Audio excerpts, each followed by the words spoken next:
네, 안녕하세요. 2021년 1월 6일 오늘의 주요 뉴스와 역사 속 오늘 방송하도록 하겠습니다. 오늘 1월 6일 주요 뉴스를 말씀드리면 첫 번째는 중대재해 기업 처벌법 관련된 뉴스입니다. 여야는 회기 종료일인 8일 본회의를 열고 중대재해법 처리를 할 계획임을 밝혔습니다. 어제인 5일 중대재해법 관련 네 번째 국회 법제사법위원회 법안 소위를 열고 쟁점 조율에 돌입했습니다. 2시서부터 11시까지 열렸죠. 오늘은 오전 10시서부터 법안 심사를 진행하고 있습니다. 여야 합의가 원만하게 진행되면 오늘 중대재해법 상임위 처리가 가능할 수도 있습니다. 어제 소위에서 열린 내용을 보면은 징벌적 손해배상제와 관련해서 정부 안대로 5배 이하를 적용하기로 잠정적으로 합의된 것으로 지금 알려지고 있고요.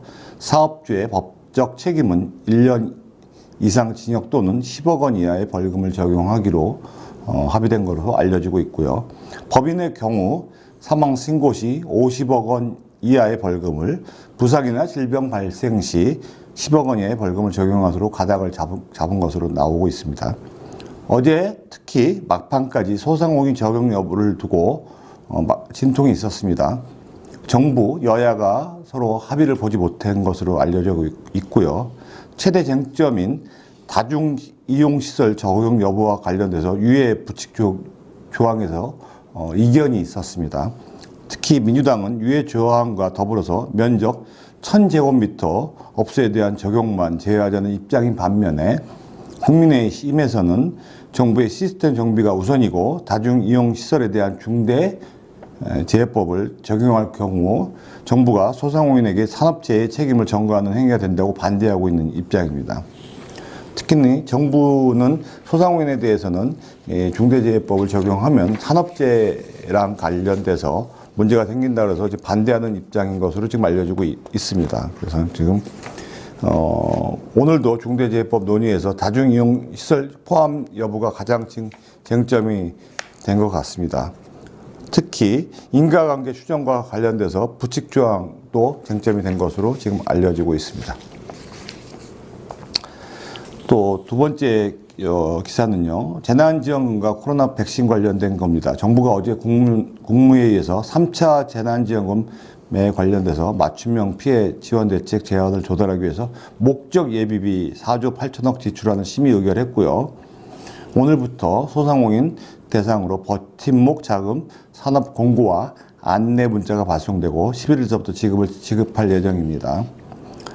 그런데 정부가 올해 편성한 558조 원 규모의 슈퍼 예산을 본격적으로 집행하기 전에 벌써 민주당에서는 4차 재난지원금을 위해서 추가 경정 예산안을 해야 된다는 얘기가 흘러나오고 있습니다. 아직도 2차 재난지원금의 지급도 완료되지 않은 상태에서 3차 재난지원금은 이제 안내 문자가 나가고 있는데 4차 재난지원금 얘기가 나오고 있는 셈인데, 이 4차 재난지원금을 마련하려면은 결국에는 이제 재정 압박이 있겠죠.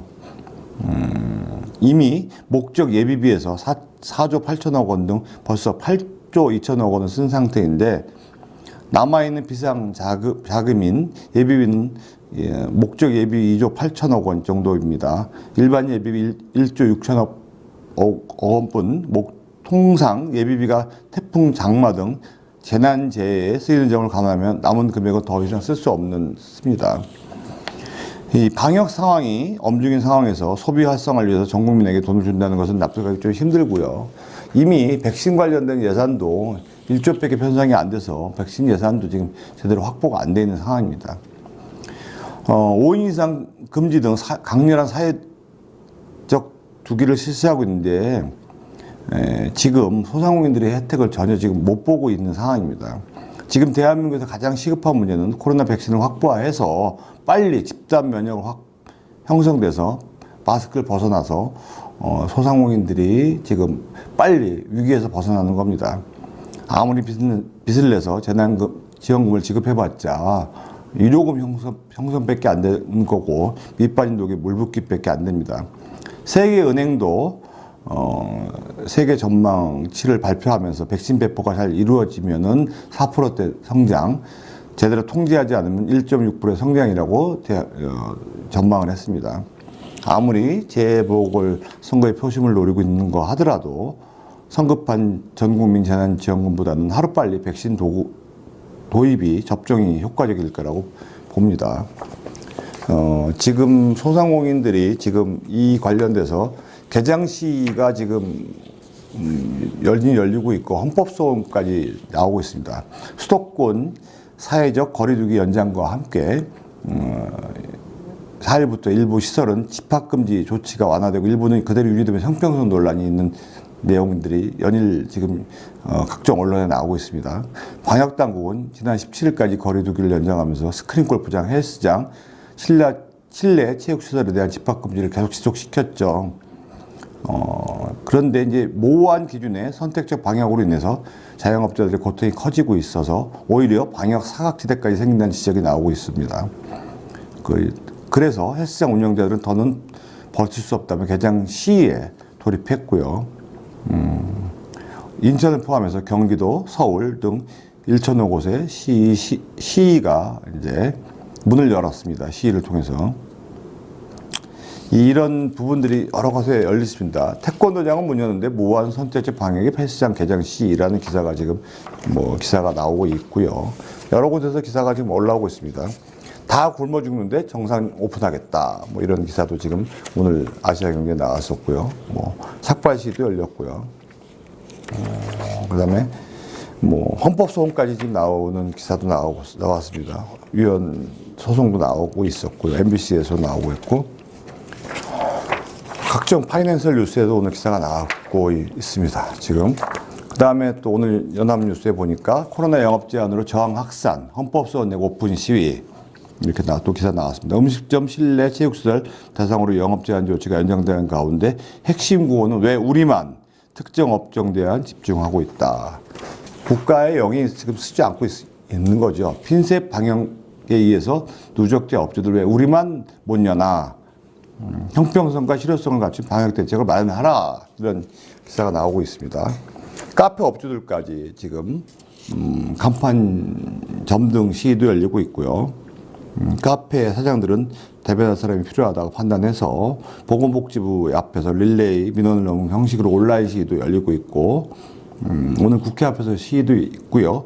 7일에는 정부 세종청사 앞에서 피켓 시위도 할 예정이라고 합니다. 전국 카페 사장 연합회가 지금 개설 사흘 만에 회원 1,800명을 모았다고 합니다.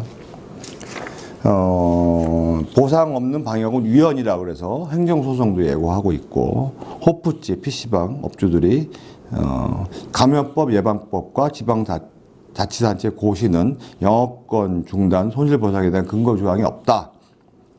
재산권 평등권을 침해했다며 헌법소원을 냈습니다.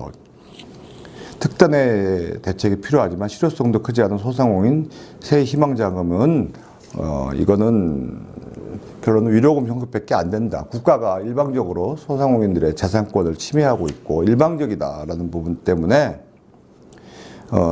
정부 국회가 마련한 임대료 멈춤법과 손실보상 규정 등 이거는 의미가 별로 없다라는 주장하는 거죠. 그래서 정부가 보상해 줘야 된다.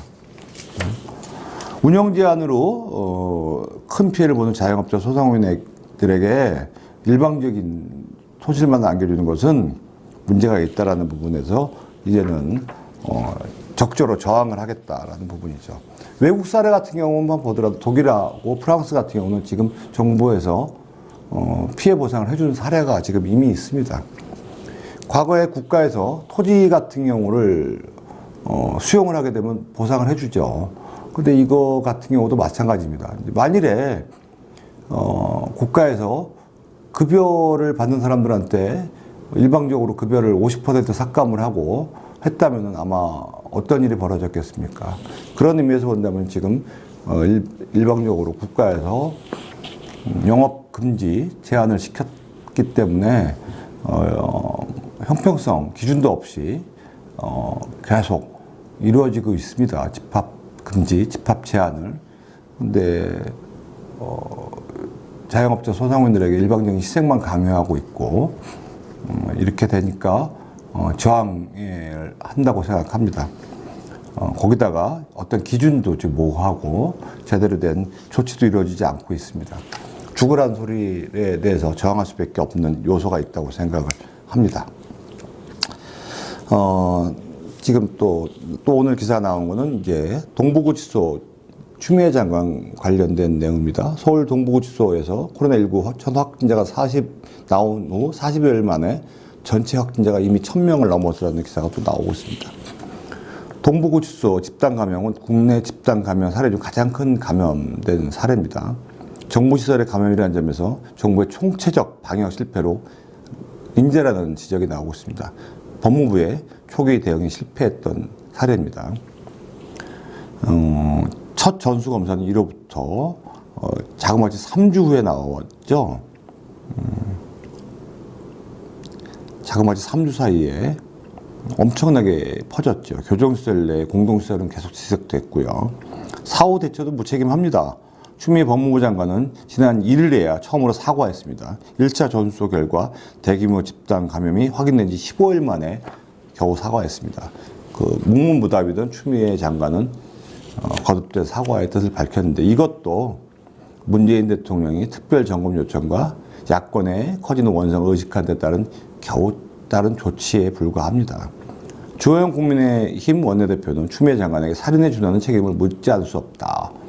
이런 부분을 역할을 한다면은 지금 요 근자에 나오는 그 중대재해기업처벌법 기준으로 따진다면은 이거는 정말 그 기준에 만약 정서적인 기준으로 따진다면 이거는 형사처벌감이죠. 사실은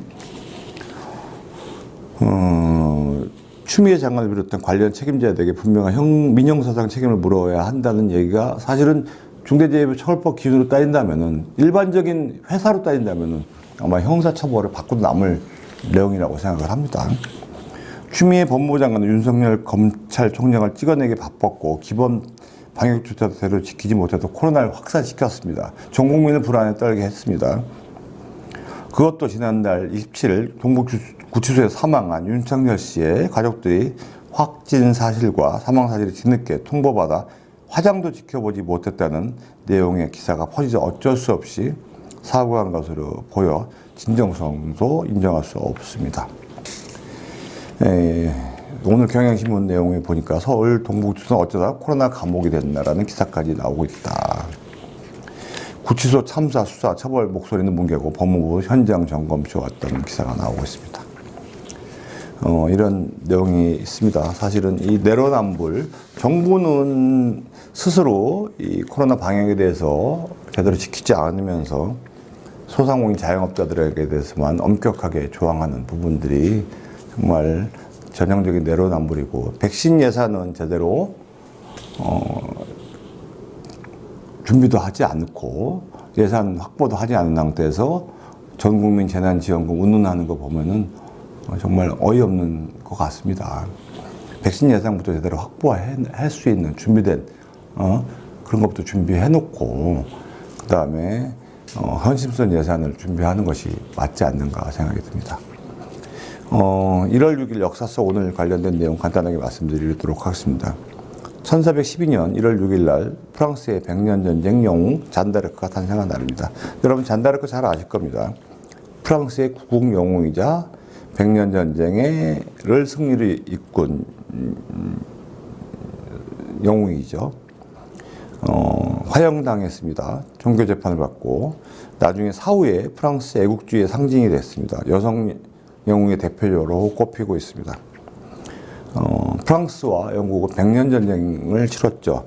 거의 영국이 승리의 직전에 어느 날 갑자기 나타나서 평범한 문명의 시골 소녀가 하나님의 부르심을 받았다며 프랑스 왕국의 총사령관이 되어서 오르레앙 전투를 열흘 만에 승리로 이끌고 역사에 남을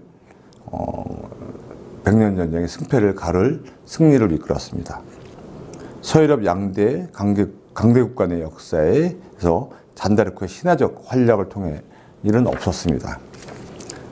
그렇지만 영국의 포로로 잡혀서 화형당하게 됩니다. 근데 이게 재미난 사실은 시대의 성녀 잔드레크가 화형당한 것은 이제 프랑스 국왕 샤를 7세에게 잔다르크의 정치적 용도가 이미 사라져버렸기 때문에 한마디로 토사구팽됐다는 것이 역사적 사실로 밝혀집니다. 집권 세력에 의해서 이용당하거나 자신에게 위협이 됐다 싶으면 토사구팽 당하는 일이 역사적으로 반복되었던 것이 많습니다. 대표적인 게 이제 한나라 유방의 명장 한신이 그랬고, 우리나라에서는 여러 가지 이런 일들이 많습니다. 과거 예민나라 때 이순신 장군도 그런 사례라고 할 수 있습니다. 지금의 대한민국도 이제 그런 일이 있습니다. 윤석열 검찰총장도 그런다고 할 수 있습니다. 자신들의 치부에까지 공격을 당하면은 공명정대하다고 한때 축켜 세워 올리다가 토사구팽 당하는 것을 국민들이 지켜보고 있습니다.